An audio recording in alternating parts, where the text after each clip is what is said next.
Hey y'all, it's your girl Mariah Sincere, and I'm back with another video. Um, and thank y'all to everybody that pulled up. Just make sure that y'all go ahead and leave a comment in the chat so that I know that you're here, and so that we can interact. Please also make sure that y'all like the video so that my message can get circulated across these YouTube streets, y'all. So I feel like we're gonna have a really interesting live tonight. Y'all see, I finally got my camera set up. I got my microphone. Binky, put a one in the chat if you can hear me, or let me know if you can hear me. Um, because y'all, I am technologically challenged. So I kind of tried to wing this and put this all together, but I don't know. I tested it. I think it's all functioning, but I don't know, y'all. I'm the wrong person to be trying to fool with technology. But I said I need to bring y'all some better content. Need to be able to get people on camera with me. So yeah, I've been getting this together for like hours now. Oh, great, Nikki. Yes, I got this new microphone. And then I'm glad I had headphones because I didn't know that you had to stick headphones into the mic so that you could hear while you were live streaming. Hey y'all. Okay, let's see. Who's all in here? Okay, Binky, of course. Binky pulled up. Hey Bree, what's up? Hey, Mr. D. Okay, I'm glad everybody's in the building. So we're gonna have an interesting show tonight, guys. And what inspired this is I feel like hey skinny boy, what's up? Okay, everybody here, everybody pulled up. I feel like everybody glorifies the 1950s. I feel like everybody believes that people had happy marriages back in the day and that we should return to that time, right? Well, first of all, time is moving forward, not backward, and things are changing. So it's like you're either going to evolve and figure out a way to win in the times, or you're going to be stuck in the past. But even then, we romanticize the past. Okay. The past was not, it was hard. People's lives in general were very hard. And that's everybody, that's for men and women. But when we talk about women and what they experienced in relationships back then, it was particularly rough due to the fact that women couldn't even have things like bank accounts. You didn't start getting the first nationwide domestic violence laws until like 1945. Limited opportunities for work. Women couldn't even have a bank account until I believe the 1970s. So some things you got to use your common sense with. Like if women were so happy and marriages were so happy back then why the women's liberation movement? If women were happy with their station in life, then why try to fix what is not broken? Okay. And let's see. What you say, Cha Cha? My friend is dealing with a um unalivement, so I can't tune in this evening. Just want to drop my like for the evening. I'll catch the replay in next live. Okay, Bree. I hope that your friend is okay, and I will see you on the next one. I'm glad you showed up. Thank you for your support, and I hope everything works out. Um, yeah, that's what I think whenever I see her screen name. So yeah, I just want to take this live uh to debunk all of that. Okay. So I found this really interesting video on YouTube about the baby boomers and what life was like. And there's a portion in there about the women talking about what they went through at that time, how they were socialized. Now, to be clear, this was white women's experience. So it's a very small percentage of the population. I think if we actually had to look at poor women and minority women's lives, we'd probably hear a much worse story. So this is the milk toast version of what women had to deal with, but it's still very valuable. Okay, it's still valuable. Okay. women's liberation movement was for Caucasian women, black women joined in. Okay, I hear that argument all the time, Mr. D, but again, if black women were happy, why would they join in? So just because black women didn't start the women's liberation movement doesn't mean that it wasn't for us. White women, black we're all women, right? And white women had it easier than we did at that time. So I never understand this argument that men make all the time that we kind of got, they make it seem like white women dragged us into it or brainwashed us into women's liberation when that just wasn't the case. Again, if black women were happy with their situation, then that movement would have been completely unappealing to us. Okay, so I'm going to see if I can share my screen.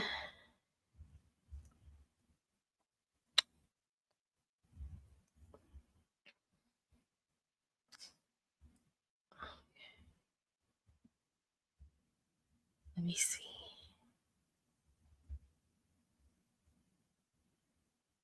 Okay.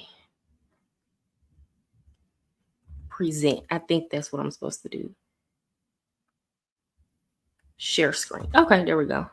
Y'all bear with me.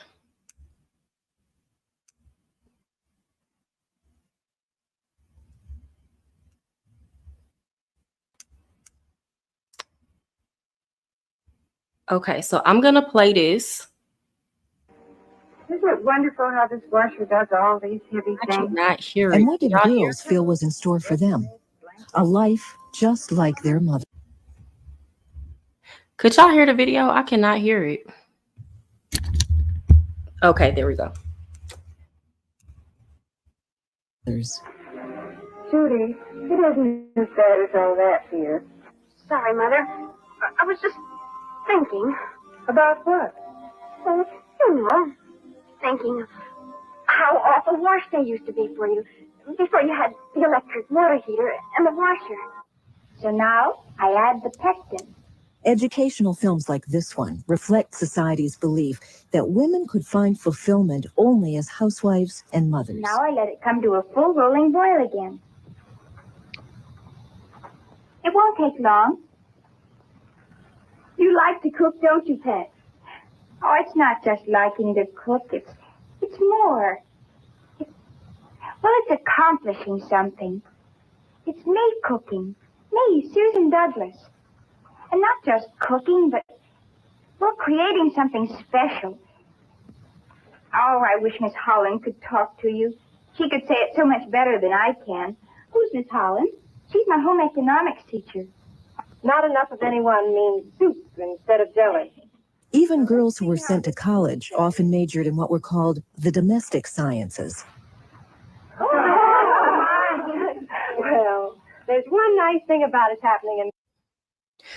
So I just want to point this out. Imagine going to college and spending your money, hard-earned money, to learn how to cook. Like you're going to an institution of higher education to learn how to do domestic work. And again, I'm not trying to make it seem like domestic work is bad. I cook at home, I clean my house, but like just imagine there being such a lack of opportunity for women that you go to college to learn how to do those things. That's just wild to me. Okay, let me see. I'll catch the replay. Just wanted to show my face. I think there was fault on both sides, but I believe the men were just less vocal about it than women. Okay. I mean, you can say that, but I'm gonna go into a lot tonight, okay? Because this is not equal fault. This is what trips me out, y'all. It's kind of like saying there's fault on both sides for slavery. Okay, when we think about the institution of slavery in itself and how Black people were subjugated by the rich, because it wasn't all, but by rich white people, then it's like the now that we're liberated, white people trying to tell us, well, there was fault on both sides. No, you don't really get to say that, right? Because at the end of the day, people were legally subjugated at that time. At one point, women were legally subjugated at in this country. Okay, things have changed now. I can understand somebody saying there's fault on both sides now, right? But when women literally just got rights not too long ago, and during that entire time where they couldn't even vote, where they had to depend on men, you cannot say there's fault on both sides. You just can't do that. I mean, you can, but it's not fair. It's not equal fault, is what I'm saying. In class. Here is part of our learning. Enrollment would be a minor tragedy.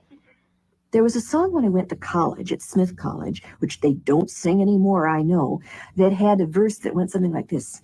You're sharp as a pinpoint, your grades are really 10-point. You are Dean's List Sophia Smith. But when a man wants a kiss kid, he doesn't want a quiz kid. Oh, you can't get a man with your brains, with your brains, with your brains. Oh, you can't get a man with your brains. And it had Woo. Okay, so I'm gonna tell y'all a story. One time, I was waitressing, and like it was one of those places where like all the women were like really pretty, and I was reading a book. I was literally reading a book on my break, but I was outside in the open area in the dining area reading my book. And my manager told me, put the book up. Nobody wants to see a pretty girl reading. He sure did. Just dip back in. Can you do lives on Saturday? I think I'm gonna move to Saturdays. I'm doing Sunday because I had the goal of doing 2 lives this week, so I wanted to get it done. But yeah, for sure on Saturday. Can't get a man with your brains. Yeah, this is what was being taught to women. You can't get a man with your brains. So on my last live, the title was Men Need Women to Be Dumb. I'm not making this stuff up. This is not just my opinion. And then you have these women who were alive during the baby boomer times, literally saying that these were the songs that were being sung to women. Like it was nothing. Okay, so this is not stuff I'm just pulling out of my behind. verses that went on and on. Now, I sang that in 1957 with a sense of how true it was and how funny it was. Now, of course, it makes a shiver run up and down my spine. I had 4 choices of things that I could be when I grew up. I could be a teacher, a nurse, a stewardess, or a secretary.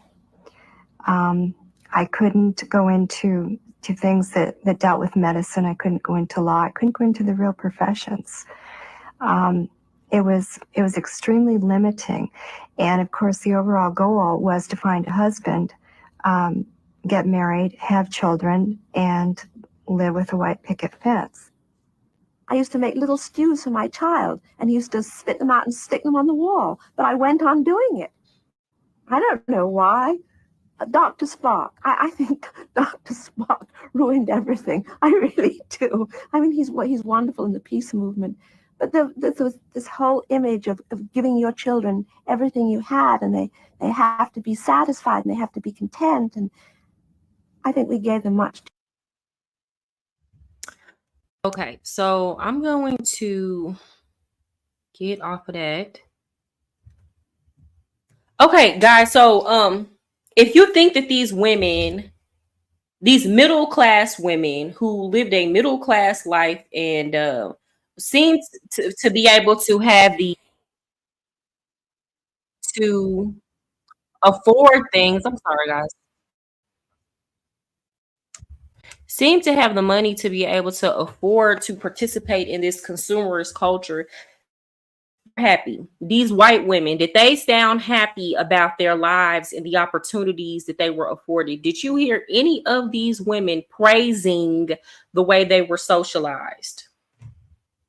This was a white woman's reality, not a black woman's reality back then. That's what I said at the beginning before I played the video, Mr. D. The black woman's reality was that the black woman was going to work and still dealing with being told that she needed to live her life to find a husband, still dealing with domestic violence when she went home, going to work, bringing home a paycheck. Remember, because they couldn't have a bank account, okay? Bringing home a paycheck and still having to deal with being oppressed in your own home. So I don't understand why y'all keep trying to divide women in terms of race. Because when you go into the black woman's reality at the time, it's far more bleak. Black people were fighting for civil rights, not women's rights. That's not true. Black women at that time were also speaking up for their own rights. Black women have a long history in this country participating in women's movements. Okay, it goes back as far as the first women's suffrage movement before the second women's suffrage movement and the progressive era was successful. Okay, Sojourner Truth. She was a black woman, constantly spoke at conferences about women's suffrage and women getting the right to vote. You got to remember, in this country, black males got the right to vote before women did. Black women did.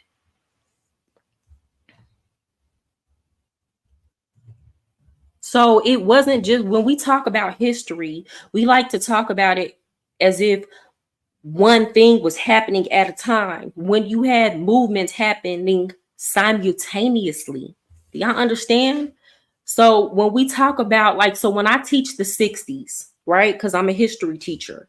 When I teach the 60s, I don't just talk about when I'm talking about black people, I don't just teach it in terms of the civil rights movement. What else was going on during the 60s? Okay.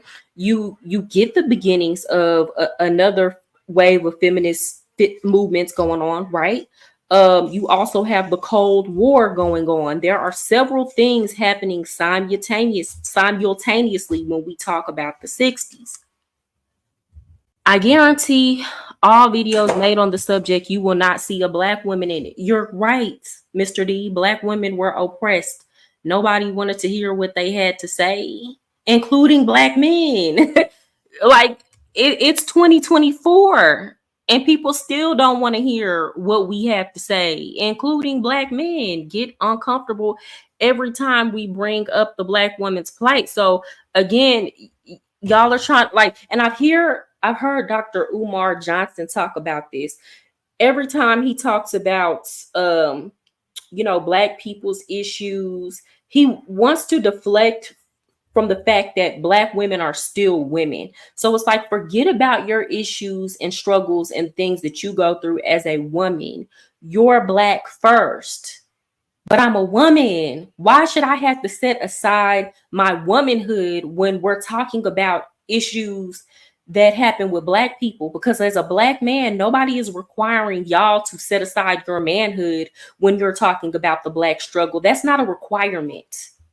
But because we're women, we have to forget about that when we're talking about blackness. So what does that say to y'all about black culture and what is prioritized?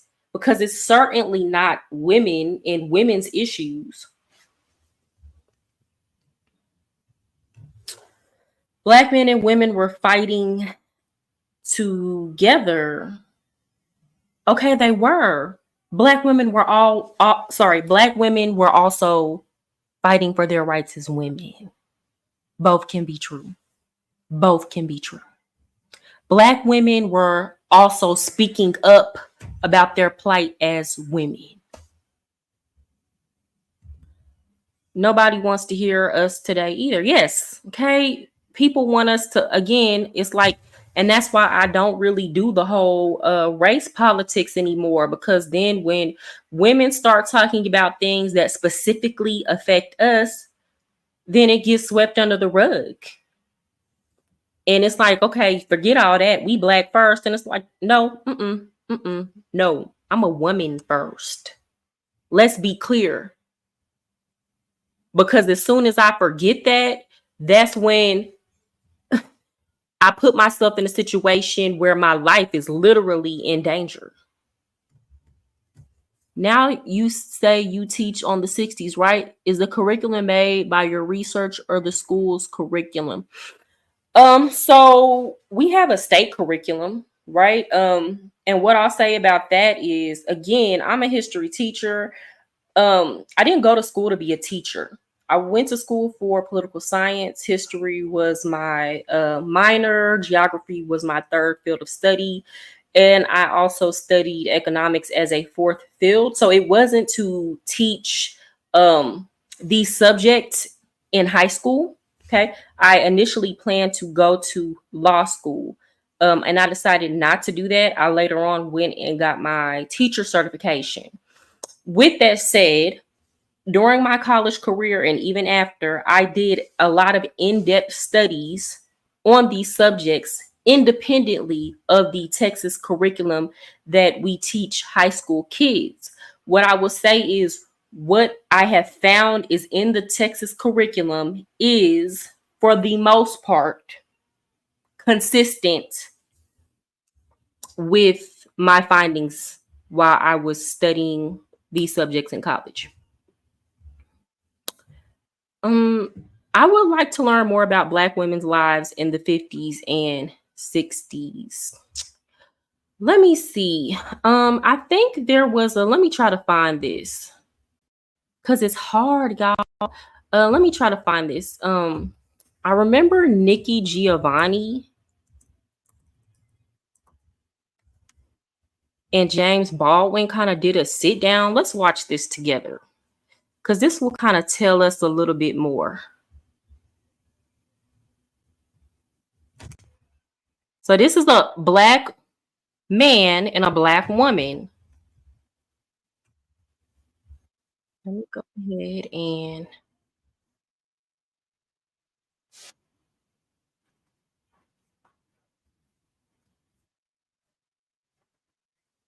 okay.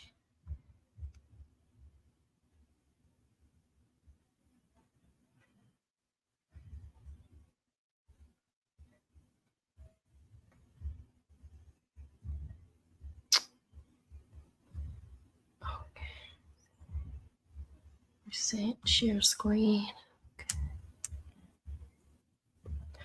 Okay, Binky. Let's see. I've seen this before. Let's try to analyze this. I think the only thing that's really changed is the Black woman. And what she I don't said think is she's changed. I think she's become more visible. I think she's changed. Because there was a time, let's say my mother, my aunts and things like that, they would say, okay, if that's the way you establish your manhood, I'm going to go for it. And my generation says, hey, no good. Okay. You must establish a new base. I'll agree with that. And we are, as a group, demanding that a new base be established. Yeah, but be careful as a woman of what you demand of a man. I demand that he be a man. Yeah, but you can't because say, you, the provision part. Yeah, but you can't say you demand it. You have to suggest it. Well, that's your ego that says that. No, I demand it. Now you deal with that. All right. Okay. I'll even go with that. I demand that you be a man, and I don't think that that's asking too much. Because if I wanted a provision, I would get a camper. You know what I mean? I would get a camper that provides things. You know what I mean? You get an army surplus kit that provides things. I need a man, and Black men have always been offered to provisions. People are either going to eat or starve to death. The men of the people were starving, and they were still the men. Had to be that way through that horrendous kind of war, but it had to be that way because sometimes you are not able to feed your family. Sometimes you are not able to clothe your family. Do you then also deprive them of your manhood and of the input that a man has? Who teaches my son how to pee? Yeah, but you see? Yeah, but you're talking. I agree with you. I see that very well. But it's one thing to be in a situation where you see that where you see a future, however bloody. So what I gather that Nikki Giovanni is trying to say in terms of like how we would put it today is that she wants a man to be emotionally present. This is what I think she's saying. Let's see. And to be in a situation where you see no future at all. But you are. It is incumbent. It's very. if If I may know, be logical, it is incumbent if that I we know see a future. if I know what I'm demanding of you, in some sense, makes sense. If I know the fact the kid is not eating today or tonight or tomorrow, in some way makes sense. Yeah, then I can be there. But if it doesn't make any sense, and if I don't see anything coming out of it at all, Will he eat if you're not there? If you're on welfare, he won't eat if I am there. That's the law. But I don't want to get bogged down into that. What I really mean is that yes, a man can do that if he sees a way, if he sees that it means something. My father couldn't see that, and he was quite right because he didn't. Well, there wasn't anything. There's something, because all I know that works in the world is a relationship. Yes, all right. Okay, that's all that's going to work. It takes two people to have a relationship. Yeah, but the relationship. If you don't have a dream, fake it. But the relationship, you can't fake a dream. You got to fake it, because we don't have dreams these days. How the hell can you have a dream? For what? Well, it isn't. So everybody's jiving, but let's jive on that level. If I love you, I can't lie to you. Of course you can lie to me, and you will. If you love me and you're going off with Maddie someplace, you're lying to me. Because what the hell do I care about the truth? I care if you're there. When Billie Holiday say, hush now, don't explain. All right, I accept that. Of course you'll lie to me, because I don't even want to care. What does the truth matter? And why are you going to be truthful with me when you lie to everybody else? You lied when you smiled at that cracker down the job, right? Lie to me, smile. Treat me the same way you would treat him. I can't treat you the way I treat him. You must. Because I've caught the frowns and the anger. He's happy with you. Of course he doesn't know you're unhappy. You grin at him all day long. You come home and I catch hell because I love you. I get least of you. I get the very minimum. Okay, so first of all, this conversation would not even be taking place if there wasn't already an issue present. This is a Black woman having a conversation with a Black man, no white person in sight. And this Black woman is expressing her frustration with a lack of an emotionally present man. And then on top of that, she said, when you come home, I catch hell. Now, Nikki Giovanni and James Baldwin were never in a relationship together. They are having this conversation. It's kind of like role playing. They are fleshing out the issues that plague Black women and Black men in society at that time. So we need to quit with this lie that it was working that way, that they were happy. They were not. Does this sound like two people who believe that Black men and Black women are happy in relationships in this time period? No, I don't hear that. I don't hear anything positive about the relationships at that time coming from their perspective. And these are two people who lived during that time period. Umar Johnson, full of it. He a slick talker that been building an invisible school for 10 plus years. Facts. Binky, Black men want to hear y'all. Real talk. We do. Okay. I think you want to hear us. That's why you're here. I think you want to hear us, Mr. D. I think you're open to listening. Yeah, he was.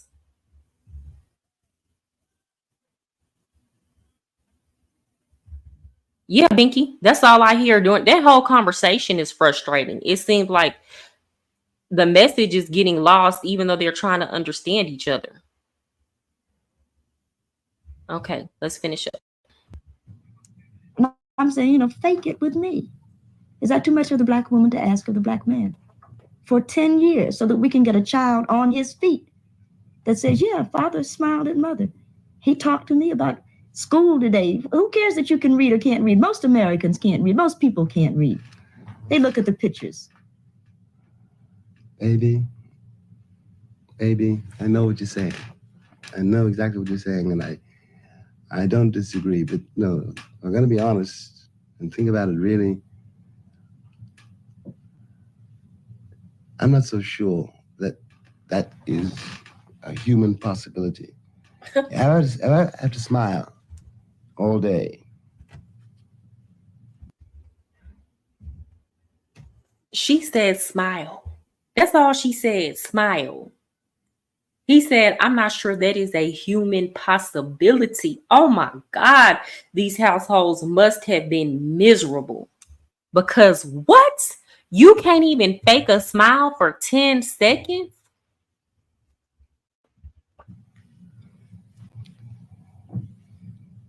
And the cat on the job, the foreman.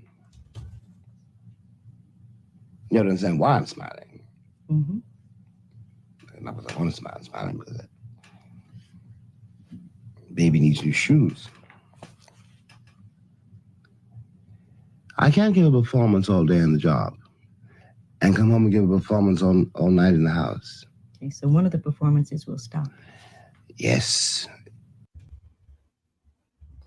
So let me tell y'all something. When I'm listening to this conversation, this is what I'm hearing. This man is saying, I'm not a happy person. When I go to work, I'm not happy. I'm faking my smile. I don't want to do that when I come home. This is an unhappy individual, as a lot of men were at that time, right? And instead of this woman accepting this is an unhappy person who does not have the capacity, who just don't want to, and is telling me that they can't, and getting on, she want to argue and go back and forth with him about what she thinks he should and should not be doing. Fake it for me, baby. The man saying he don't want to fake it. I'm not happy. I don't want to fake it. I'm unhappy at my job. Coming home don't make me happy. I'm just unhappy. And this is the problem. And it wasn't just a problem then, it is a problem now. Men are telling women who they are. Men are telling women what they are and are not capable of. And you have women trying to force men to behave certain ways in relationships that are unnatural to them. This man said, it is unhumanly possible for me to do what you're asking me to do.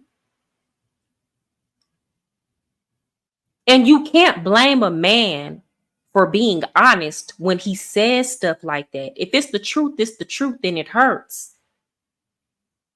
It's the begging and trying to get folks to change and just not getting on.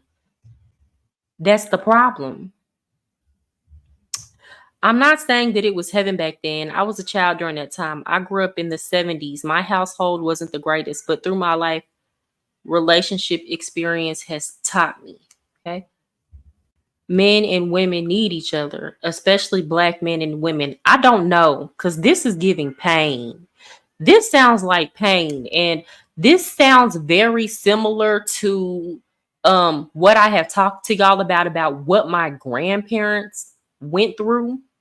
This is actually triggering to listen to. Okay, let me finish this video. So you say, and okay, I might be willing to go with it, but who's going to pay the rent? Back to that again. The rent will get paid. Look, baby, I'm willing to play it your way, but you have to see my point of view. I see your point of view. But the rent will have to get paid. The price of the rent is my smile. No. I don't want you prostituting yourself. I demand. I don't want you prostituting yourself either. One of us has got to work. You will work it out because you are intelligent enough and you are sensitive enough. You are a man enough to work out a new system, because we started off with everybody's protest now and we're back there again. As long as the assumptions are the same, nothing will change. Mm-hmm. Okay. So we must corner ourselves to make a new assumption. Okay, I buy it. In case it was sort of like left up in the air or somebody, like I didn't get it across. I really think that my father, Jones Giovanni, is a groovy cat, and he's lived with my mother now for 35 years under holy wedlock. And I think that that's good for them. I think that that sort of thing worked for them. Mm-hmm. And I think that that's the main thing, that they were able to love despite it all. That's what we were talking about before. Right, exactly. And you, by the way, you do not have to tell me that you love your father. I knew that. Yeah, I think he's a gas. Yes, I just don't want to marry him. Okay. She's saying she just don't want to marry him. I don't know if she meant she don't want to marry nobody like her dad. I don't know what she's trying to say. Okay, guys. So there were problems back then, and I'm going to talk about my grandparents. So, my grandmother, well, let me talk about my grandfather first. He is from Texas, and my grandfather actually grew up picking cotton. Okay. He was a sharecropper. And he had issues because for whatever reason, my great grandmother gave him up and he had to go live with his, grandparents. So he was always angry at women. On top of that, he went to a colored school because this was during segregation. Hold on, let me fix my hair.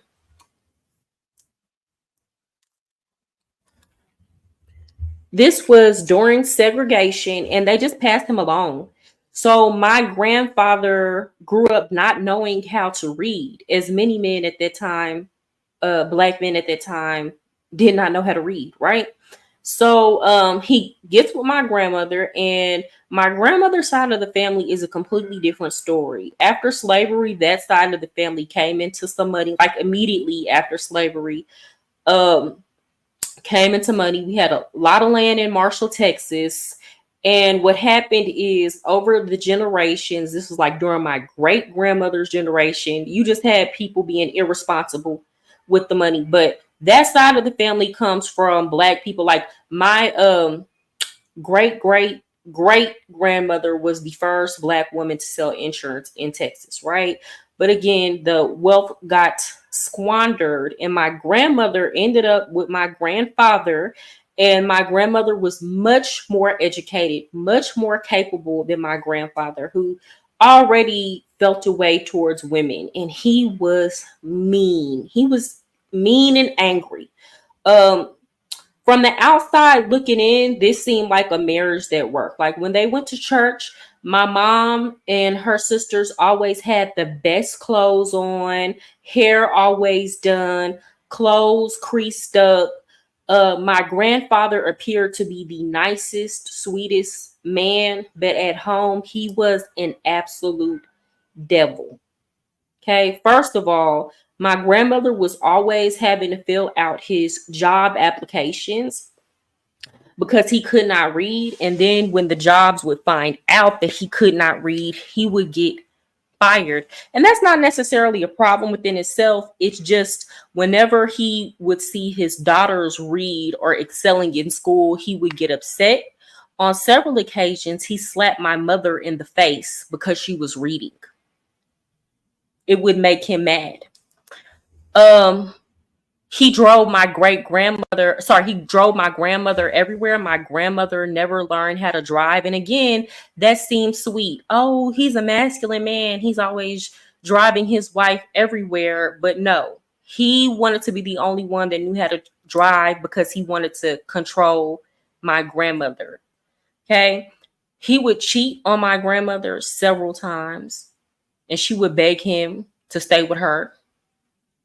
Begging a man that lay hands on you and your children to stay with you. This all comes out of the mentality that they need each other.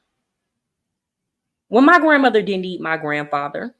She ended up getting an associate's degree. She was perfectly capable of just dropping him and going and getting a job and raising her children. My grandfather needed my grandmother. Matter of fact, he's passed away. Y'all know y'all say not y'all, but some men say that we're gonna die alone. He died before her. Okay, and my grandmother is getting on just fine. But the problem though is that she stayed with him so long and allowed so much to happen to her children that now two of her kids don't even talk to her because they don't respect her because you were so weak.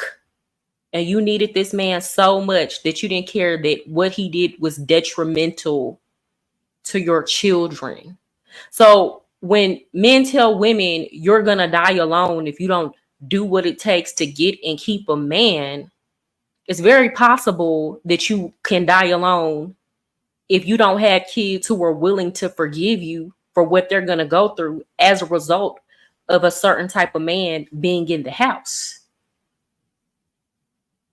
Okay. My grandmother is lucky that one of her children still fools with her. Yeah, Binky, that was a good conversation. It really was. Okay, I'm going to pull an article up. Let's go back to the 1950s. Guys, I'm really done making a difference between black women and white women during the 50s. I mean, they was both catching hell. The husband poisoner. Let me see if y'all can. Let me share that screen.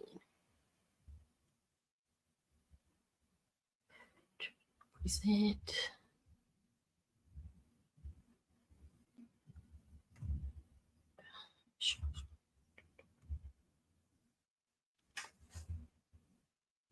Here we go.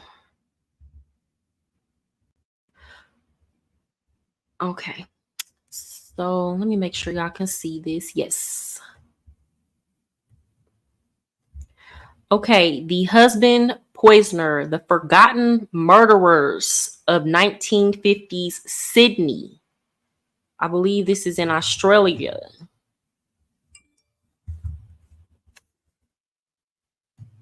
Okay. So there's a whole book out there, Suburban Women Who Killed in Post-World War II in Sydney. I want to get my hands on this book and read it. So y'all have to remember, after World War II, a lot of men, this is how we get the baby boom, y'all. A lot of men came home after World War II. And you have to remember, a lot of them were shell-shocked, had PTSD, and were in them trenches. So when you come back messed up like that and you get put in the home with a woman and kids, terrible things happen. So poison used to be the woman's choice of, red rumming her husband. So this is in regards to the author. I've already read this.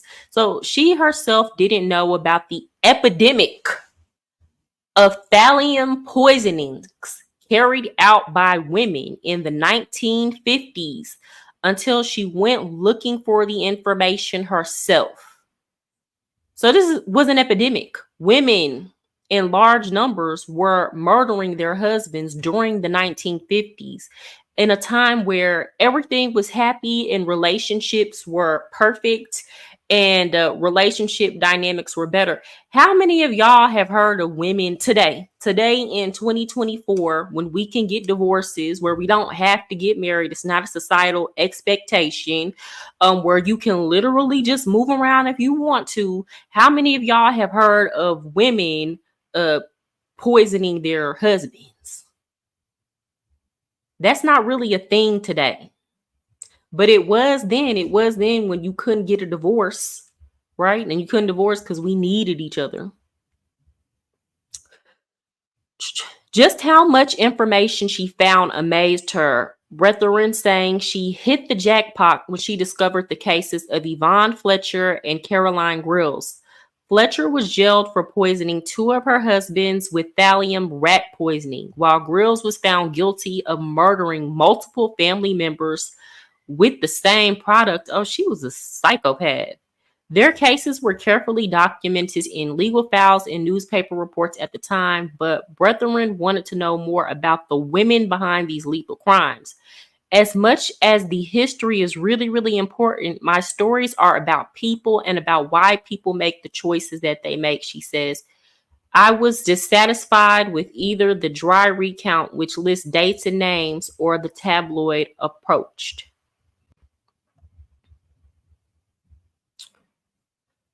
Brethren wasn't content simply exploring Fletcher and Grill's crimes. Instead, she delved into every detail of their lives, from their family dynamics to nosy neighbors, personal demons, and domestic duties. Her vast research and attention to detail is clear in the book. 1 minute you're reading about the properties of thallium and poisonous substances once used in Thalrat, a commercial product housewives and farmers alike used to kill rats. The next moment, Bretherton is providing an in-depth description of the kind of toaster Fletcher's used to make her husband's most likely poisoned breakfast. When you match up all those things, you're getting the big picture, but you're also getting the small, intimate picture at the same time, Brethren says. I'm just drawing from what's already there. They're stories about people. Brethren's approach to these women's lives offers a more nuanced view of why and how they committed their crimes, steering clear of stereotypes so often found in true crime. Too often, women are designated one of only two roles in true crime: victim or murderess. Either she's a half-naked body found abandoned in a shallow grave, or a cold, calculating killer with few redeeming attributes. Having written about gender before, Brethren was careful to avoid falling into the trap of letting her husband's poisoner slip into either one of these categories.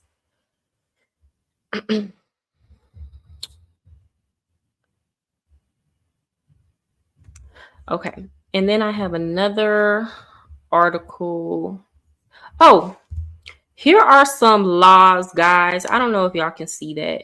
No, y'all can't. I have to stop sharing this screen. I'm gonna share another screen, guys. Hold on, let me take a minute to read these comments. That die alone line matters not. We all will die alone. There's no guarantee anyone will take care of you in your older years. Facts. Really, that's the truth. So if you're putting up with a man that is making your life hell while you're living, and that's not just a woman putting up with a man. If you're a man and you're a genuinely good man, and you're staying with a woman who mistreats you because you're afraid to die alone, what about how you're living? What about your quality of life while you're living? Do you have this mindset that, every day that you're living right now is just for your death date? You're still alive. You have air in your lungs. Do you not care about the way that you living and who you spending your time with while you living? That's wild.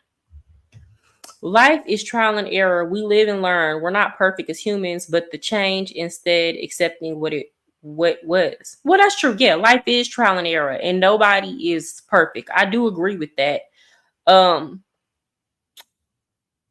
But I also feel like we shouldn't do things out of fear. And I feel like we definitely should not be bringing up the past without analyzing it in its totality. And I think that's the problem. People are chasing ghosts. And because they're chasing ghosts, we cannot move forward as a society. Because people keep trying to romanticize the past and bring us back to that time that has already passed, we cannot look forward and imagine new possibilities for the present and the future. Hollywood Unlocked posted about a study that shows that women are happier single than men are. Yeah, I've seen several of those studies, which makes me think that's why they try to discourage us to like single life. Every single one of my friends, and mind you, my friends are not like, they're regular women. They're regular women. They have jobs. Some of them have kids. Like, every single one of my friends has told me that like after they went through a major breakup, that they were much happier. Like, they might have been sad initially, but once they kind of found their groove and got some goals and some things to work on and look forward to, that they felt like they were thriving and that they were happier. Every single one.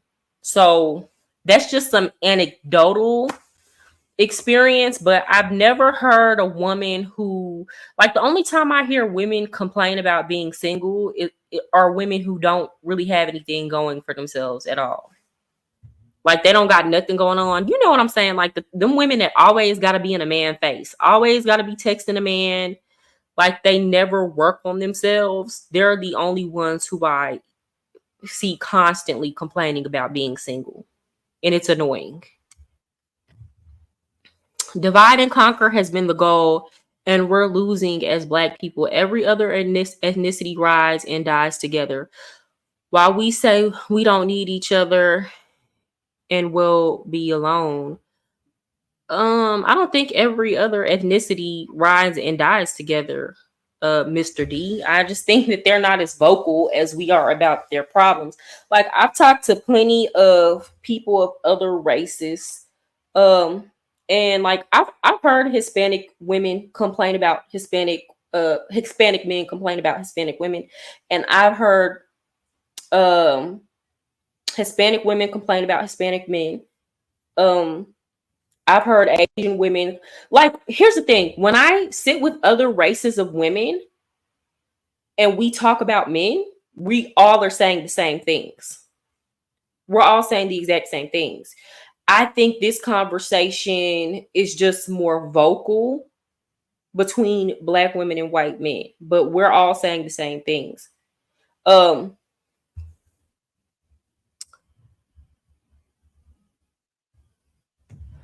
we'll die alone. Again, the typos are crazy on the phone. I understand. We romanticize other cultures and races, but we don't know their true experiences. We see sneak peeks. Yes, because when you actually sit and talk to them and get the real stories, they're not that much different. I promise you, they're not. It's just we are more loud and vocal on the internet and in media about it. They be going through the same stuff. I promise you they do. Okay, I had another article that I wanted to share with y'all. Let me see if I can find it. Is that it?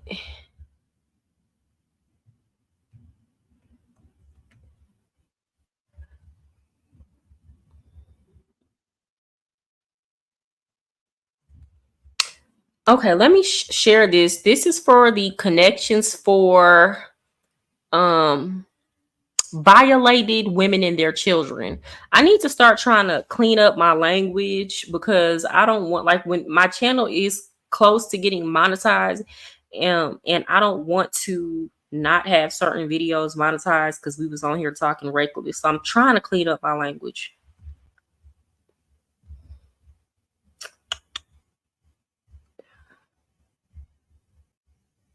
Okay, so this is about the history of DV in this country.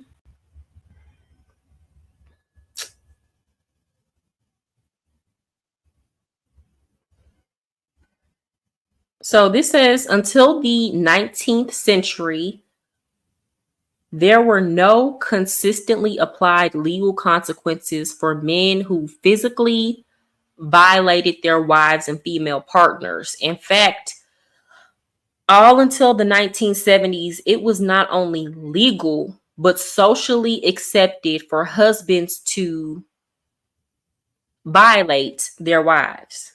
Here's how women in the US began fighting for legal protection and how the domestic violence movement timeline in America unfolded.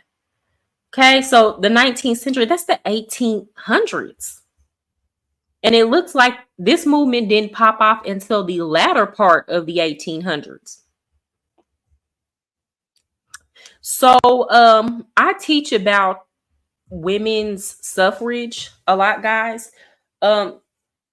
So y'all remember there was a time period during the 1920s where liquor was prohibited all across the United States. Like, this was in the Constitution. Liquor was prohibited. And a big reason why this happened was because women were tired of their husbands going out at night, getting drunk, and then coming home and violating them. This wasn't just a small minority of men who were doing that. Okay, this was a large enough minority for women to gather in mass and protest the legality of alcohol. Yes, Mr. D, the time of bootleggers. This is how a lot of wealthy families now got rich. Okay, the Kennedys made their money during Prohibition. Okay. The Women's Christian Temperance Union forms. So this was in 1970s, in part due to the link between men's excessive alcohol consumption and high rates of DV. Activists like Susan B. Anthony and Elizabeth Cady Stanton, who were fighting for women's rights to vote, supported the WCTU, believing it would help to lower the degree of prevalence of the abuse. 1871, Alabama and Massachusetts criminalized assaults by husbands against their wives. This is another thing I want to point out because it seems like a lot of men are angry and saying the laws in this country towards men are unfair and biased towards women. I want to point out that a lot of these laws against DV, and even things like child support, these were passed, and a lot of these laws were passed during a time where, like, when we're talking about these DV laws, these were passed during a time where women couldn't even vote. Then when we talk about child support, these were passed in predominantly male courts. These are not women in position of power oppressing men. Men made laws about DV, divorce, and child support. Men are creating these laws.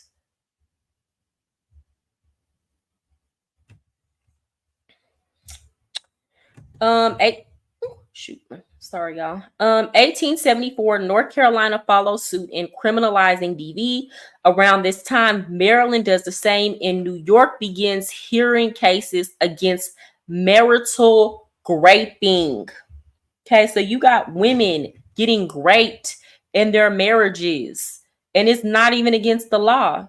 Y'all remember at this time that was seen as a duty. Okay, as a woman, you were supposed to do that. So if your husband took it, nobody was going to do anything to him about it.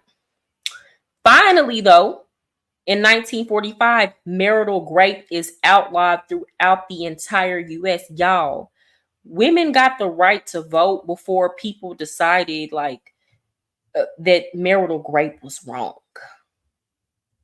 1945, that wasn't that long ago. Early 1970s, galvanized in part by the wider women's liberation movement and the fact that DV is still not taken seriously by the justice system, the battered women's movement begins in earnest, led by feminist activists and survivors. 1974, the first permanent shelter for domestic violence victims in the U.S. opens. 1976, lesbian activist Del Martin publishes Battered Wives, an analysis of DV. 1977, Boston Hospital creates a holistic trauma response for identifying and treating victims. What is today called Connections for Abused Women and Their Children, the first domestic violence program in Chicago, establishes the first ever domestic violence hotline. 1978, the United States Commission on Civil Rights holds the consultation on battered women's. The National Coalition Against Domestic Violence is formed. Okay, so when we talk about the civil rights movement and Black people, women's rights is civil rights. It is. You cannot separate the two. Okay, civil rights has to do with the rights, the human rights that you have as a person in a country. And just like your civil rights can be violated because you are a certain race, they can also be violated because you are a particular gender. There can be systemic bias against you due to your sex in the same way there can be systemic bias against you due to your race. And by the way, it was white men violating white women. That is not true. It wasn't just white men who were putting their hands on white women. Where is this coming from? Let's see if I can find some statistics on this. Give me a second, y'all.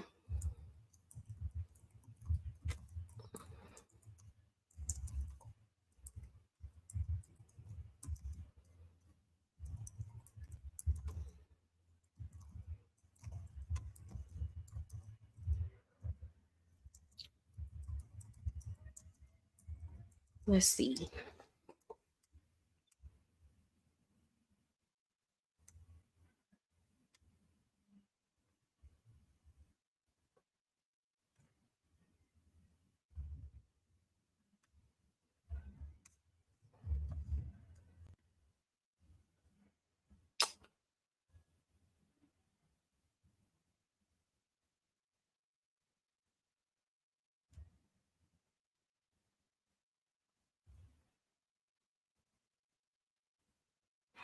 Okay, so this is more recently, but um I'm gonna go so far as saying that like the situation is probably better now because women don't have to stay. Like the DV rates are probably down. But I'm gonna share this with you. Hey AP, how are you?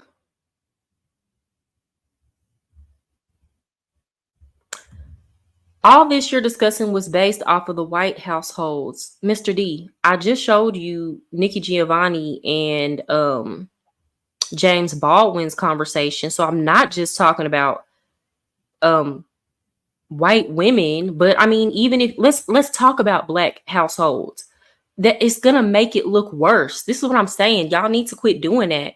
Y'all, when we talk about women's rights and feminism, y'all need to quit bringing up y'all need to quit bringing up, oh well, white women were going through this and black women were going through this. It's just gonna make y'all look worse when we pull these numbers up, because the situation is gonna be worse when you talk about black women and relationships with black men. Like we are better off letting the white woman be the standard for how all women were treated, because when I start pulling up these numbers, it's not going to look good for y'all.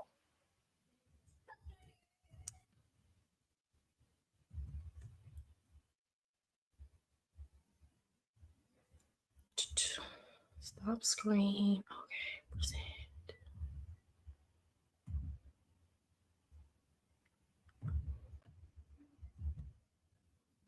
Okay, can y'all see this?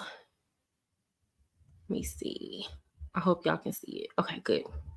So, the Black Women's Health Project determined that domestic violence is the number one health issue facing Black women. The data tells a painful truth. 40% of Black women will experience DV across their lifetimes compared to 30.2% of white women. Black women are 3 times more likely to die as a result of intimate partner abuse than white women. Not only do Black women face some of the highest rates of domestic violence in the country, Black women experience the public stigma, silence, and victim blaming that surrounds domestic violence, and it's magnified by a complex history of oppression, over policing, and discrimination. As a result, Black survivors experience compounding barriers to safety, to asking for help, and to receiving help when it's asked for.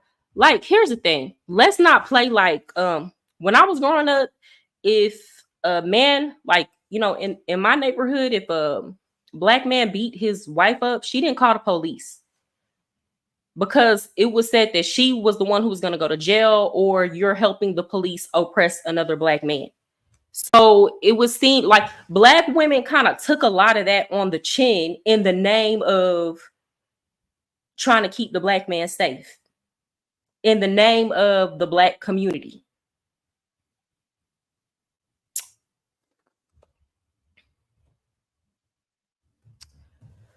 Look at Meg the Stallion. It's always, what did she do to make him do that to her? And let me be clear. I've had this conversation with the girls at my school all the time, right? Keep your hands off these boys, right? And I'm not gonna play like I don't see a lot of women, especially like I see this more with young girls, right? Who put their hands on boys, and I tell them, if he turn around and hit you, he gonna be wrong, right? So keep your hands off of men. I tell women all the time, keep your hands off of these men. But I'm not gonna play like in my apartment complex, through these walls, I don't hear these women getting beat down. I don't hear these men laying hands and feet on these women. I'm not going to play like that. I see it all the time. I hear it through the walls. Remember, you said at the very beginning of this live stream, we want life to be like the 50s. So if we're going to be basing your argument on the 50s, let's call it what it is. It was a heavily publicized, finish that thought, Mr. D. I'm glad you said that. You're glad I said what, AP?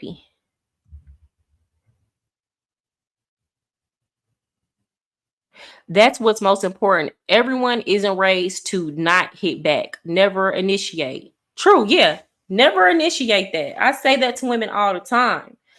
But I'm also not going to pretend like it's women really out here getting beat down. Another thing, too, that happens a lot is, and I've seen this, a man will put his hands on a woman, and if she hits back, oh, I wasn't beating on her, we fight each other. No, you hit her first. So because the woman defends herself, that negates the fact that you are a man that was trying to beat her. She just wasn't going.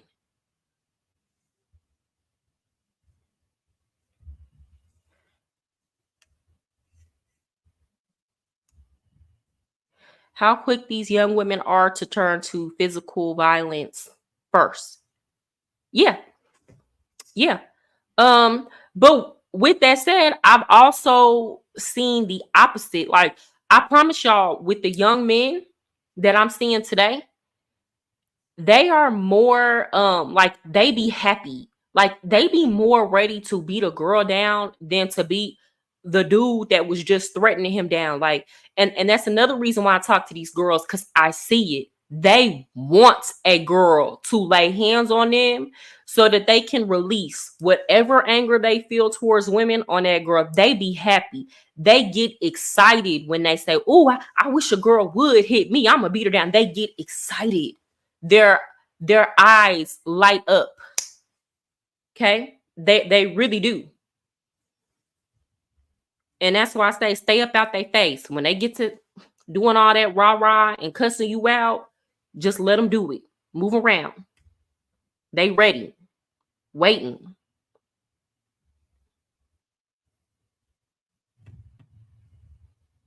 So yeah, guys, I really don't, I'm really not trying to hear all that about, okay, women had a happier life back then. No, they didn't.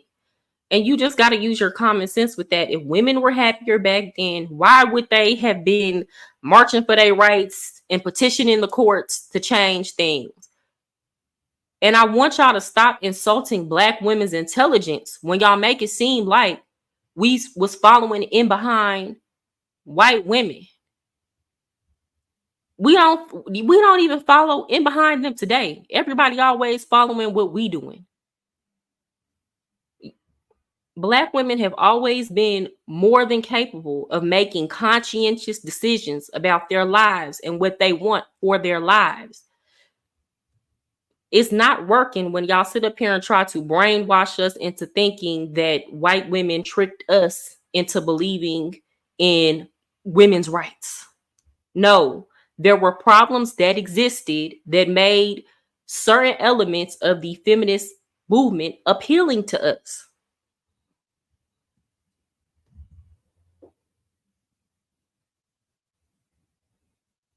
I wonder if we should have this conversation on a case-by-case scenario and not a broad spectrum. No, I have a daughter. I'm not having this conversation on a case-by-case scenario. That's the thing. When you have here's the thing. When you have little girls, like as a parent, as a mother, right? I always teach my daughter, don't put your hand on men. Even with these little boys, stay out your face. Don't put your hands on them. But because I have a daughter, I can't tell her. Sometimes you don't have time to take things on a case by case. You have to be able to you don't have time to get to know everybody. You have to learn human patterns and behaviors and what is the norm, what typically happens in certain situations. And you have to be able to make decisions quickly in order to protect your life.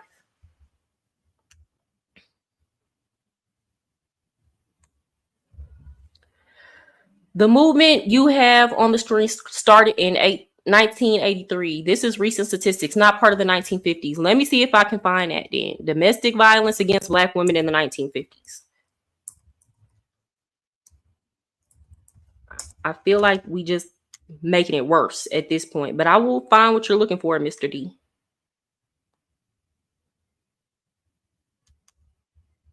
Hold on. Why is this coming up? I'm sorry, y'all. Let me start a whole new tab.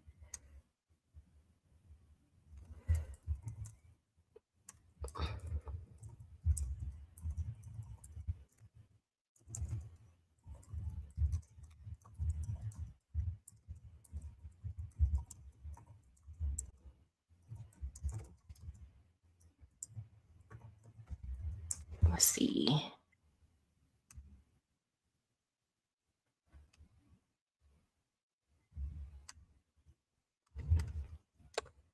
Now, bear with me. Give me some time.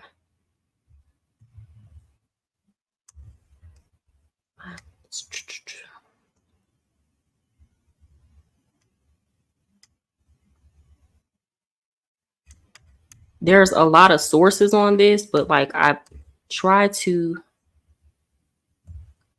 find the most credible one. Oh, I hope I don't have to pay for this. This is in an academic journal.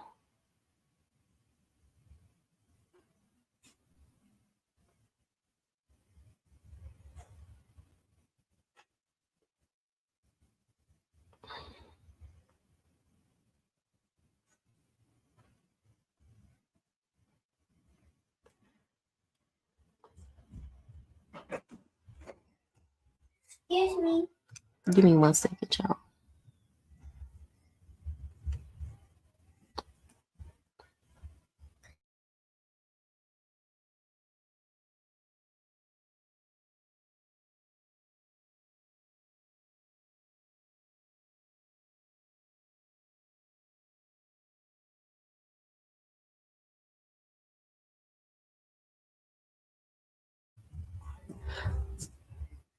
Guys, I'm trying to see. These are the kind of articles I like reading because they're in academic journals, but I think you have to have a membership. Let me see if I can share this. I want to get access to this and read more into it. This looks like it'd be a good one. Let's see if y'all can see this.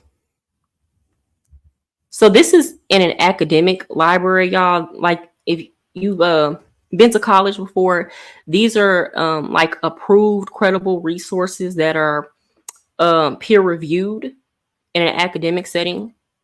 So this is the title of this. But once they are organized, you can never stop them. 1950's Black women in Montgomery, so this is Montgomery, Alabama, and Johannesburg defy men in the state. During the decade of the 1950s, a vital and exciting upsurge of Black women's political activism. Remember, Mr. D, when I was telling you that this all was kind of happening at the same time. It wasn't just civil rights was for one decade, and then at the same time, you know, women weren't saying anything about women's issues. Let's continue. In the United States and Johannesburg, South Africa shook the apartheid structures that attempted to bind them and change the face of their respective movements and process.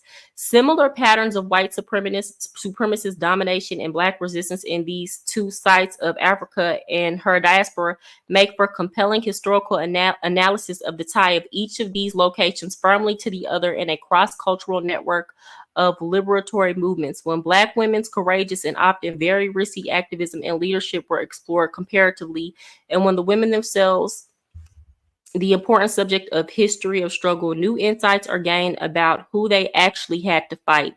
In what context and at what cost?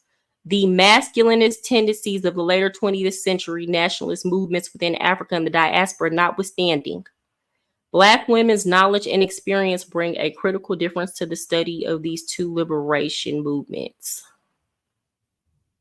Okay, I want to read that, but I don't have access to it.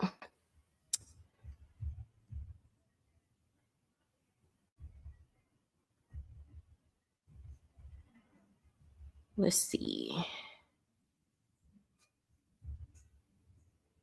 The historical erasure of violence against Black women.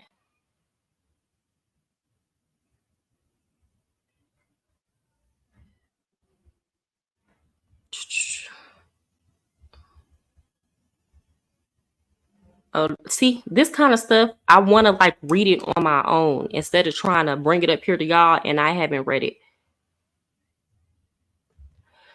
She said white supremacists, but she was also talking about women having to, let me go back to it.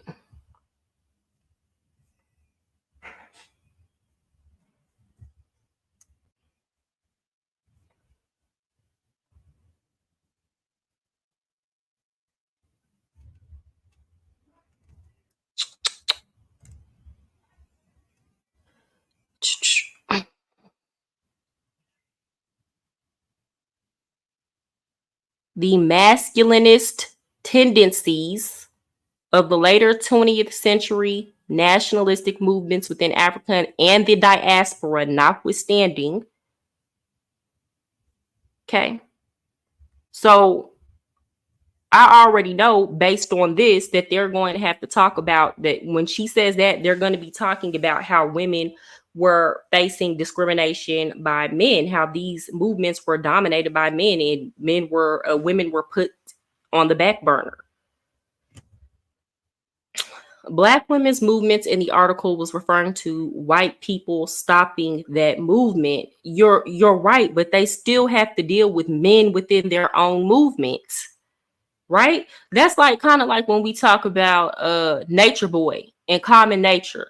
What's his name? Nature Boy and Carbon Nation. I'm sorry. So his whole thing is he's fighting white supremacists and all that, and these women are on board with it, right? But then it comes out that he's doing things to these women within his own movement that is supposed to be fighting against white supremacy. Do y'all think Nature Boy is the only person that does that? Even now, a lot of women who talk about being a part of these pro-Black movements, when they leave these movements, talk about the sexism that they experience within these movements. Equal credence is not given to Black women or just women in general within these movements. You always have to put the movement and men first. You are put at the back burner. You have to pretend that you don't experience what you go through as a woman in order to remain a part of these movements. You have to pretend that you are not suffering, is what I'm saying. So that goes back to the live that I did the other day, where, you know, basically some of y'all were saying I'm talking about the problems, but I'm not giving a solution. And my solution to this whole system, okay, and this whole gender war is just people need to leave each other alone and go be by themselves and go figure out how to make them happy, right? But I don't understand why that's not good enough. Because it's clear that when Black women start speaking up about the things that they experience, y'all don't want to hear it or y'all want to downplay it. So if we can't come to an agreement, if you don't want to hear what women have to say, if we want to pretend it's not going on, then there will never be any peace negotiated, because all that happens is you sweep these issues under the rug and the pot got to boil over at some point. It's all got to come to a head.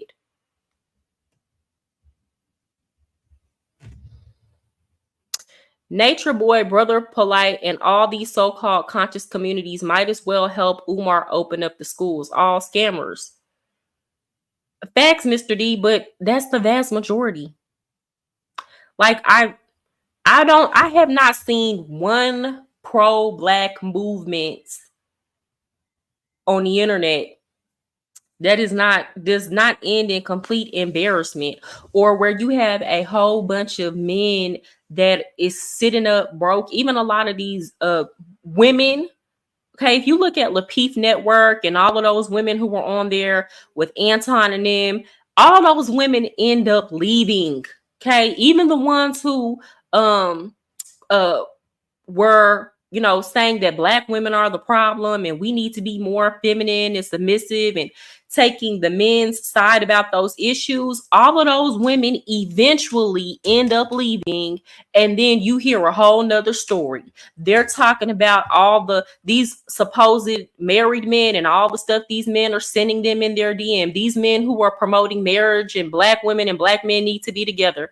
They start spilling all the tea about what was really going on behind the scenes that they had to put up with for the sake of black unity, and they just get tired of doing it.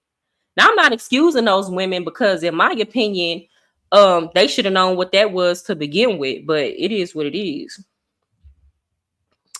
That's true. Women will get reduced to their body at some point. But the interesting part is when women join feminist movements, they still end up getting reduced to their body. But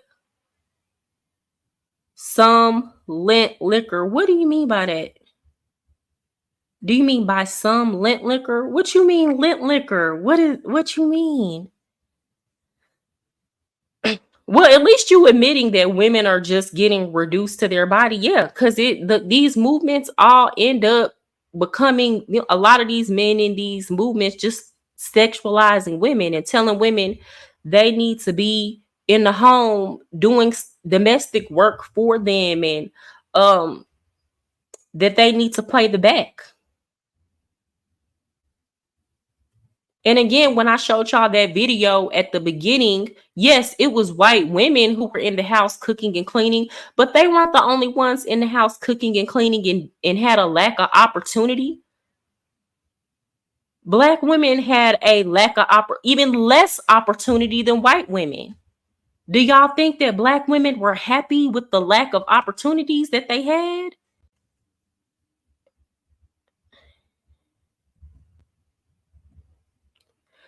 Rizla, Islam, Tariq Nasheed, Baldhead, and Dread, to name a few. Real leaders. I don't like any of those men. I mean, when I say I don't dislike them, like I don't feel no ways toward them, but those are not men who I would let lead me anywhere. Those are not men who I look up to.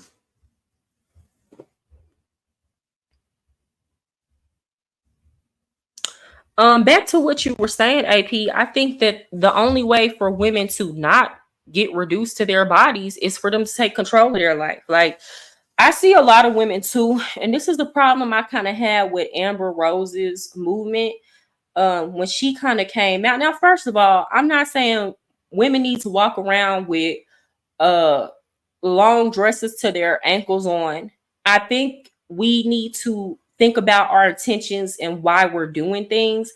And it's like you had women in this new wave of feminism say, okay, well, we don't want men to reduce us to our bodies, but yet we're going to make everything just about our bodies.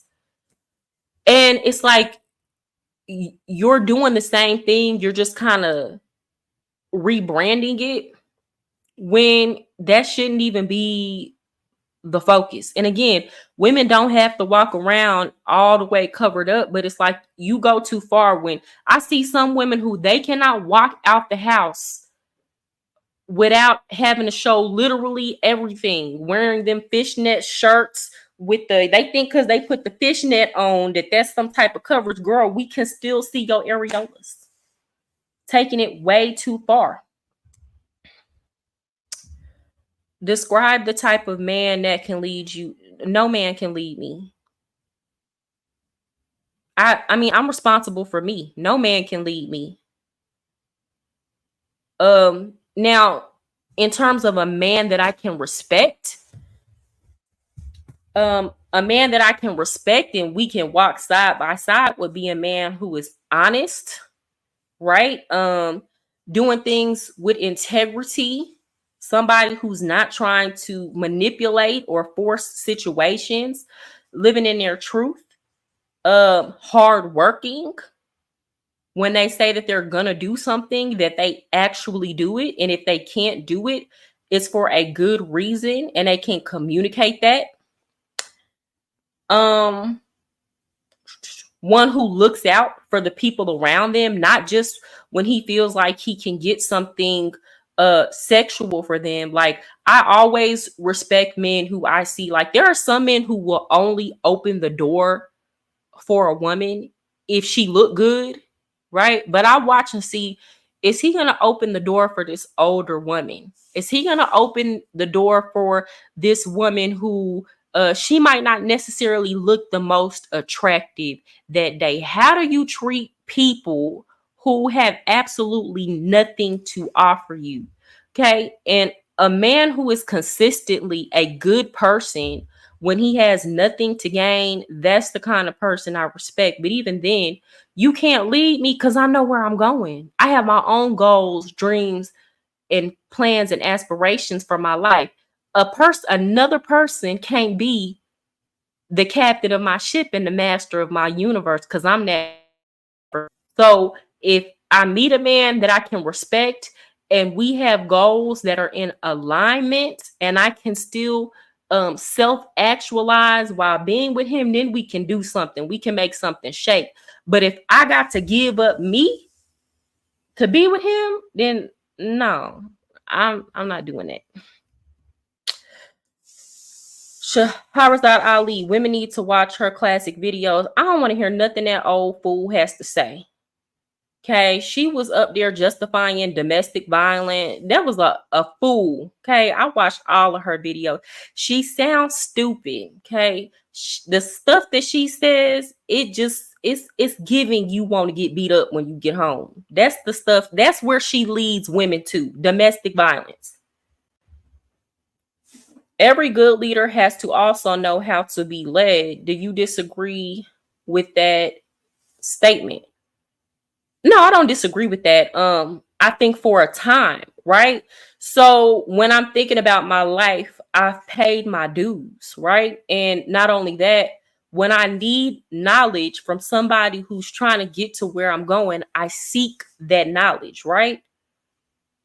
But I'm not going to have one person who is consistently in my life that I'm following for the rest of my life. I'm not doing that. Okay. I will learn. I will watch. I will listen. I will take notes. I might follow somebody for a period of time with the goal of being able to lead myself in the right direction. I don't need no man to tell me where I'm going and how to do it for the rest of my life. And I think about it like this. If you're a good leader, if you're a truly good leader, the goal is that you have prepared the people who are following you to eventually be able to do it on their own. What are you really teaching people who are following you if you're not in the equation, their life falls apart? If they need you, if you've really done your job as a leader, then the people who you have led should be able to lead themselves at some point.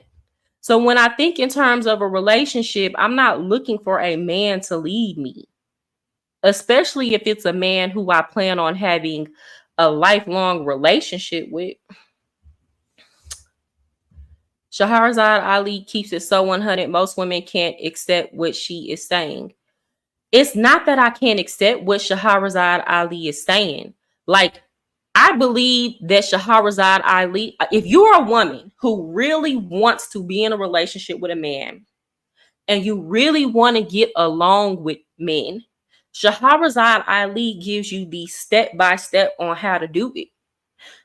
If you want to get a man and keep a man, she gonna get you right. It's gonna be some things that come with that, right? A woman like me ain't gonna listen to Shahrazad Ali about nothing because I don't care. That's not my goal. My goal is not to get a man and keep a man.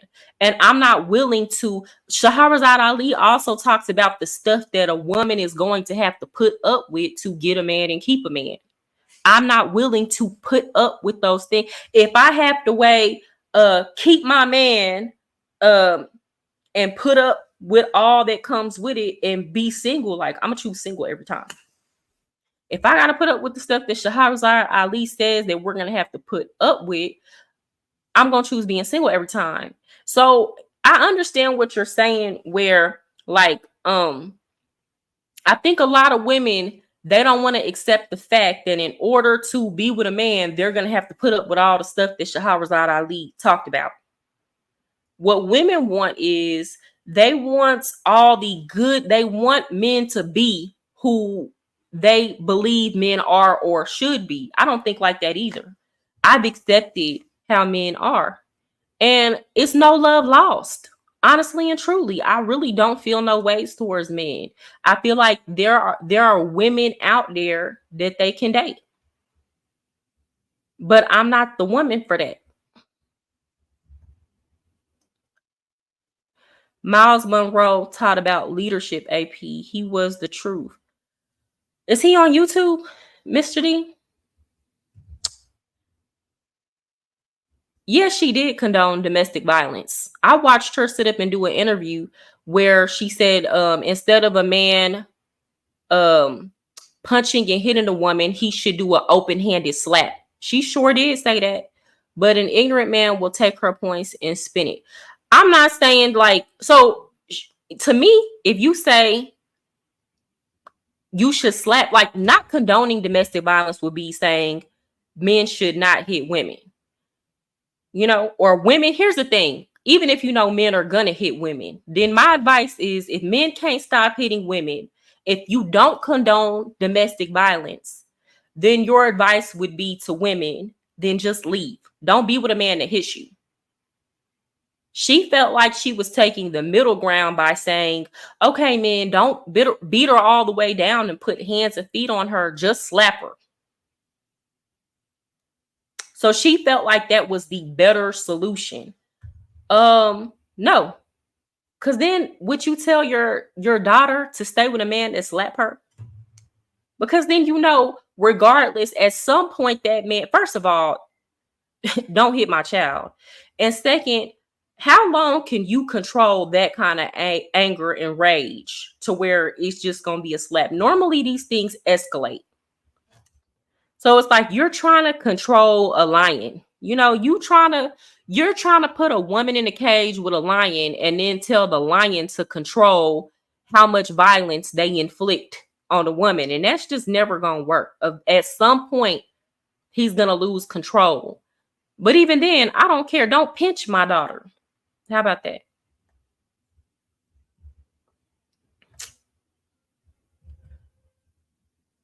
You should make each other better. Well, that's true. I agree with that, AP. If you're going to be with somebody, y'all should both be making each other better. It shouldn't be one person getting better while you're getting worse.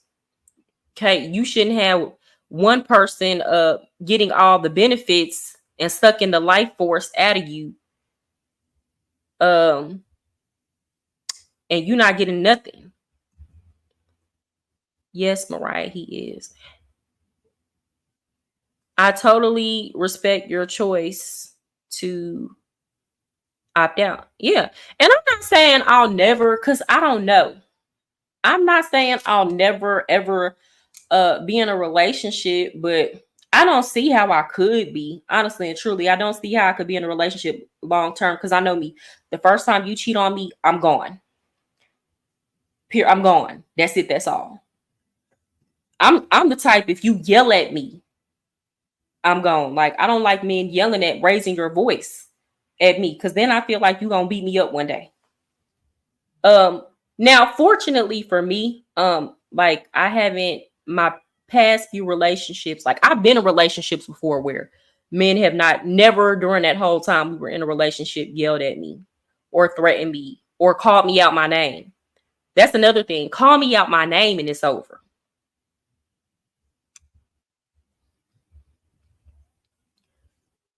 So it's like when you have that kind of mentality, it's going to be very difficult. I'm not going to say it's difficult, but I don't know. It's just so many things, because you might meet a man who he don't cuss you out or call you out your name, but he cheats on you. Or you might meet a man that calls you out your name, but he don't cheat on you. But it's just certain things that is like, and I feel like I don't have superficial requirements. Like, I'm not a woman who sit up and be like, a man got to be this height or work this kind of job or make this kind of money. But in terms of character, I don't budge on that. It's never gonna work between me and a man if his character not right. And honestly and truly, the thing that's most important to me from a man, most men ain't never gonna be able to do it, which is loyalty. You know, a man could have everything in the world. He could be nice to me. He could have money. He could be good looking. He could have everything on for him. But if you can't be loyal to me, I don't care. None of that matters. None of it matters. Hey, y'all, just got off of work. One love. Hey, D Mally. I've been on here for a minute. Yo. So just to kind of catch you up, D Mally, we've been talking about how women in the 50s were not as happy as people like to romanticize that. And I think part of the problem why relationships are in the state that they are in today is because we keep on comparing today to the past and feeling like women back then were just so happy and men were so happy and relationships were so happy, and that's a lie. We're chasing ghosts that didn't even exist. Okay? Do you expect perfection?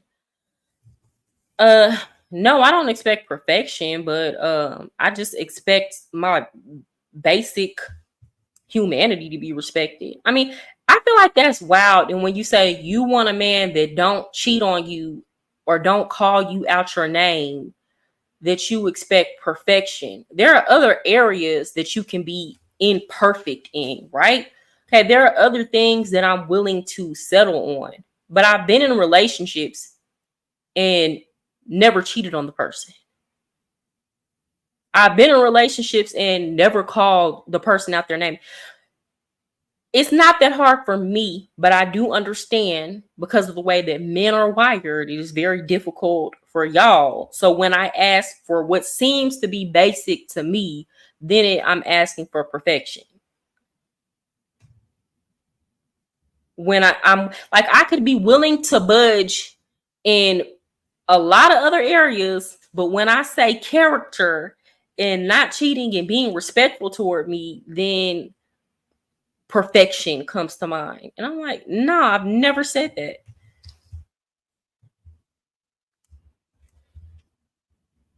Let me see. Yeah, we all have our deal breakers, facts. And the thing is, a lot of, like, here's the thing, I'm just being honest with myself about it. I see so many women who sit up and say stuff like, oh, as long as he's paying the bills and I don't find out, you know, I'm cool with a man. Like, not necessarily cool, but I can accept if he's cheating on me. But then when them same women find out the man is cheating on them, or eventually they just get tired of getting cheated on for years and years and years, then they're getting a divorce and the man is looking like, well, what's going on?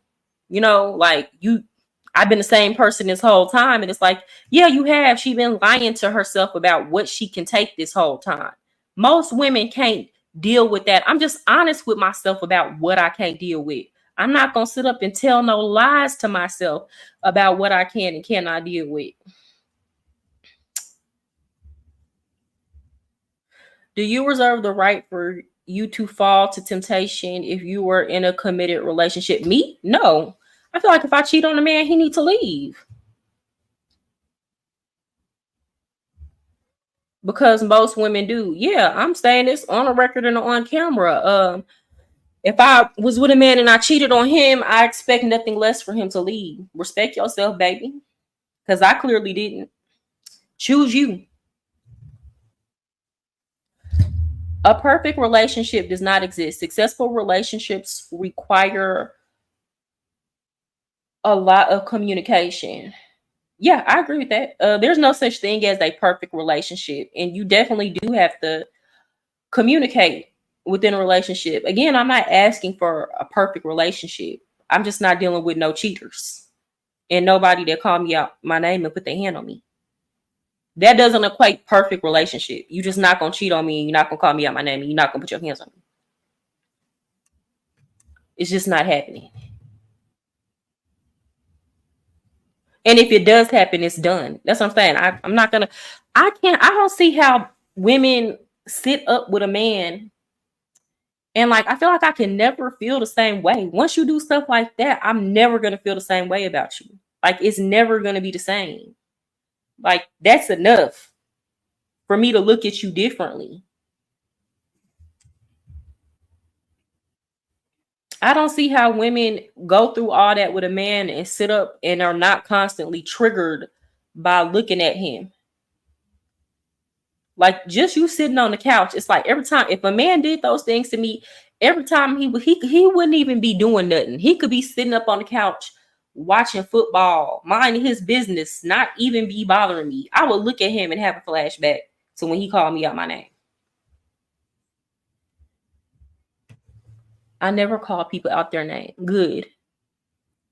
Yeah, that's just basic respect. I don't know why people feel like that's another thing. I think people feel like when they're in a relationship with somebody that it's okay for them to speak to them in ways that they wouldn't speak to a stranger off the street. Like it's certain things that I hear people say to each other in relationships that's just way too disrespectful. And I'm like, bro, you wouldn't even say that to nobody off the street because you know smoke would come with it.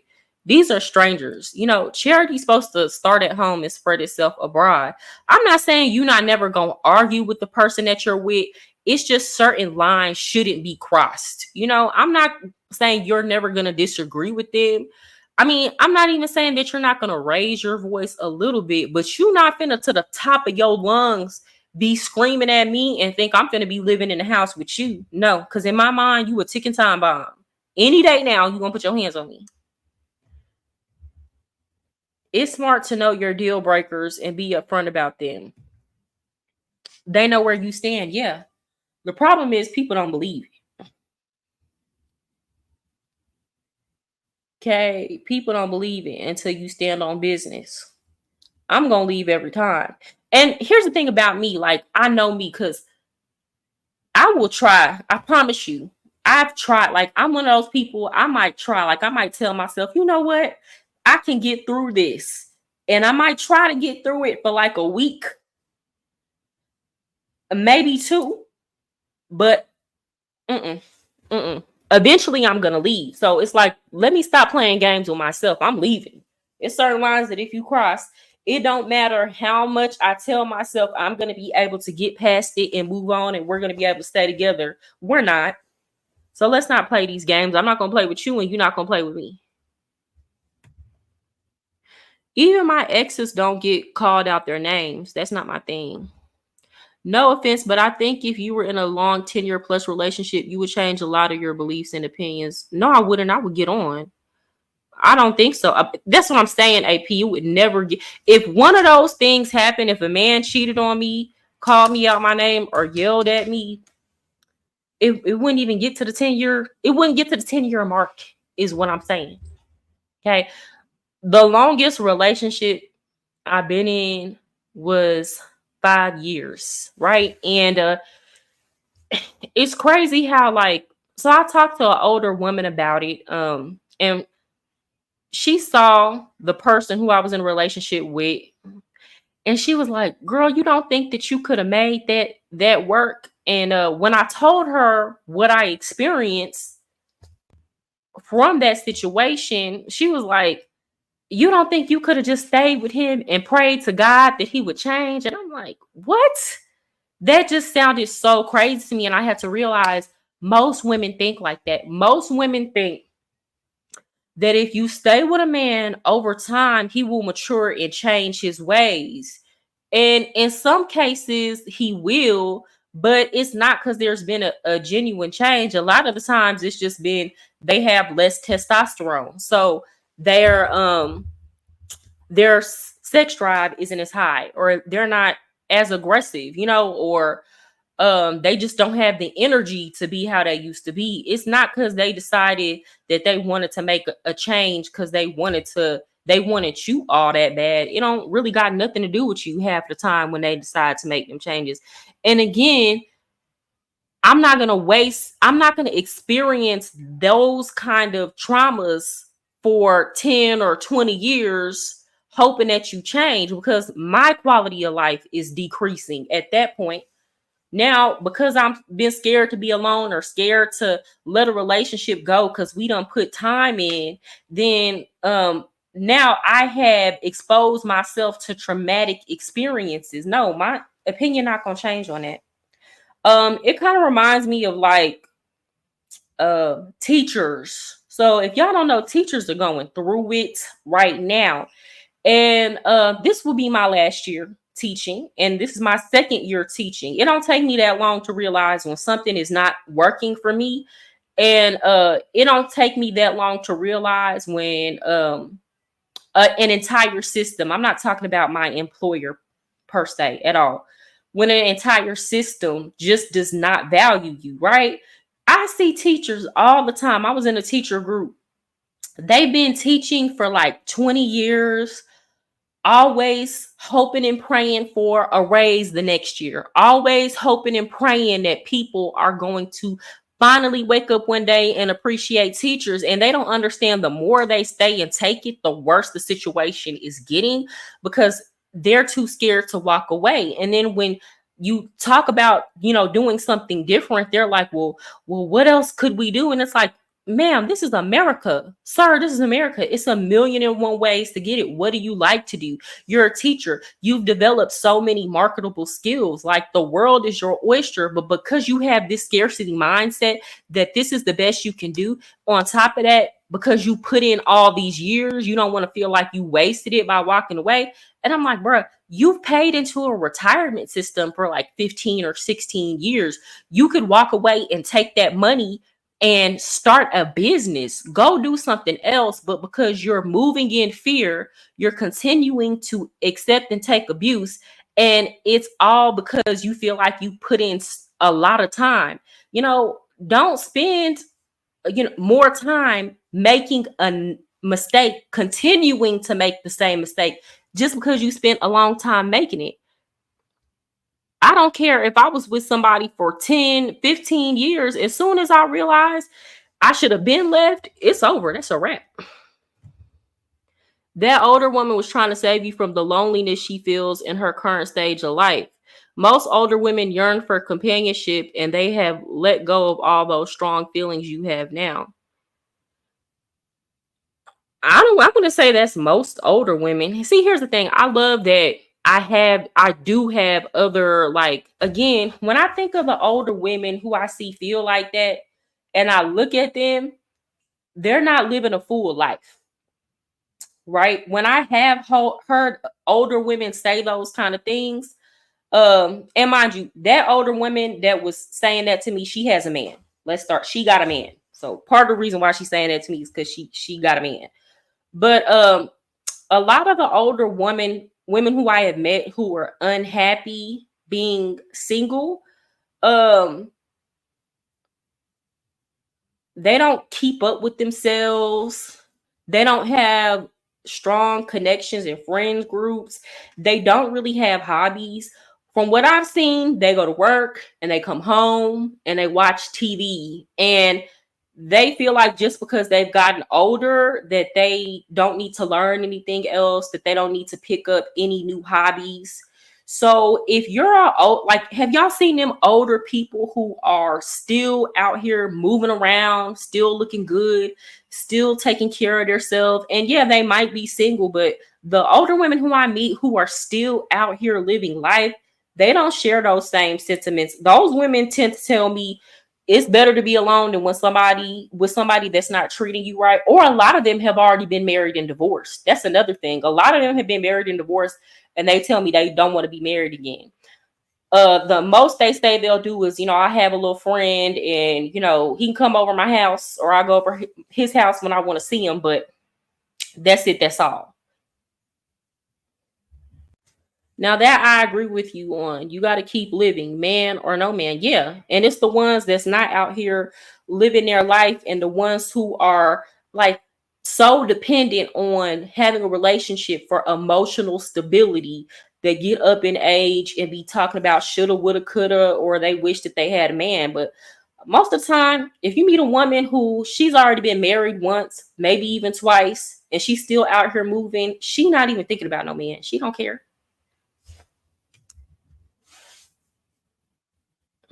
Yeah, that's it. That's all. Because what glow real estate, at the end of the day got to end. For real. So you got to think about it like that. I mean, hey, we all get our times where, like, I come home and, especially like on days where I work a lot, I come home and I'm like, dang, you know what? I'm going to tell y'all when I be wishing I had a man. When I got to put some furniture together, or when I have a flat tire, or my car break down, or when I have to go wash my car. It be having to do with those kind of things. Then be the times where I be like, dang, I wish I had a man. But then I come home and I hear my neighbors arguing and I be like, hell no, because I be here and I had peace. And then on the occasions where I do kind of sit up and be like, oh, dang, I wish I had somebody, I always notice it's during a time where I'm just going to work and coming home and not working on my goals. Like if I have a week where I don't go to the gym, or I wasn't eating like I was supposed to, or I wasn't like reading books or doing self-development, that I was just unintentional with my time, then I be thinking about spending my time with somebody else. But when I'm spending my time pouring into me, I don't care at all. I don't even think about it. And then even when I do think about it, even those times where I'm not pouring into me, then I kind of think about everything that I'd have to deal with. And then that supersedes everything. I'd be like, nah, girl, you good. You good.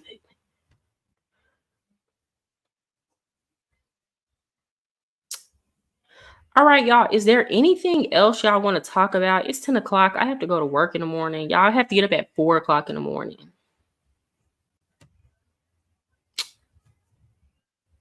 Well, if that's it, y'all, I'm going to go ahead and get off of here. Y'all make sure if y'all did not hit the like button that y'all hit the like, share my videos if you think my conversation is interesting. I really do appreciate everybody that showed up tonight. I mean, even if you disagree, that's fine. Disagreement keeps the conversation flowing because otherwise I just be sitting up here talking to myself. So I don't mind the disagreement at all. I welcome it. But anyways, thank y'all for showing up and y'all have a good night.